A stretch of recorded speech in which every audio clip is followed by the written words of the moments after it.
చాలా రోజుల నుంచి అనుకుంటున్నా. కొన్ని అసెంబ్లీ నియోజకవర్గంలో కొన్ని సంవత్సరాలుగా కాంగ్రెస్ అభ్యర్థి నిలబడలేడు, టికెట్ ఇచ్చినోడేమో బీజేపీలోకి వెళ్ళిపోతున్నాడు, కార్యకర్తలు నిరాశ నిస్పృహతో ఉన్నారు. కనుక వాళ్ళను ధైర్యం పెంచి మొట్టమొదటిసారిగా డిజిటల్ మెంబర్షిప్ చేయించడం, వారికి ధైర్యాన్ని పెంచడం. వచ్చే ఎన్నికల్లో తప్పనిసరిగా కాంగ్రెస్ అన్ని మనమే చేస్తున్నాం. ఈ ప్రభుత్వం అన్ని అబద్ధాలే చెప్తున్నది. ఇది ప్రజల్లో పోవాలి. కేంద్రం అదే, రాష్ట్రం అదే.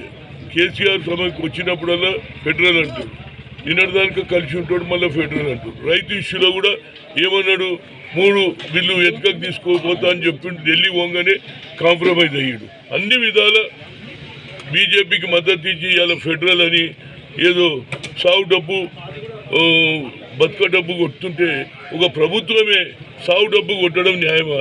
అదే మేము అన్నామనుకో పోలీసు వాళ్ళు మా మీద కేసు పెడతారు. సాగు డబ్బు ఎట్లా చెప్తారా? సాగు డబ్బు అనొచ్చా?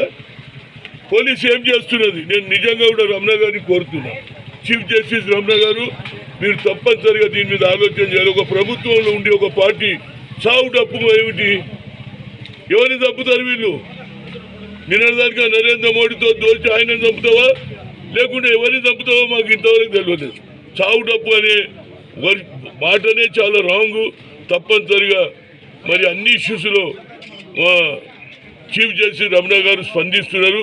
చావు డబ్బు ఒక ప్రభుత్వంలో ఉన్న పవర్లో ఉన్న పార్టీ చావు డబ్బుతో ఈనాడు ఎవరిని చంపుతారో తెలియదు. ఇప్పటికే ఎంతోమంది రైతులు నువ్వు చావు డబ్బు కొట్టకముందే చచ్చిపోతా ఉన్నారు, ఇంకెంతమంది చంపుతావు? నిజంగా నీకు చిత్తశుద్ధి ఉంటే రైతులకు ఇచ్చిన వాగ్దానం ప్రతి గింజ నువ్వే కొనాలి.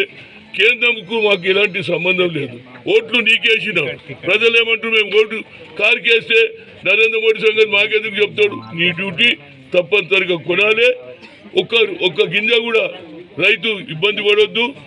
యాసంగి సంగతి ఏమవుతుంది అనేది కాదు, రైతులు తప్పనిసరిగా ఆల్రెడీ యాసంగి పంట మొదలు పెట్టారు. నేను వస్తప్పుడు చూసిన అప్పుడే పైర్లు పెడతా ఉన్నారు. ఆ భూమిలో కేవలం వడ్లే వండుతాయి, వేరేది వండదు. దానికి ప్రభుత్వం చిత్తశుద్ధి ఉంటే ఏ పంట వేయాలి, దానివల్ల లాభం ఏంది?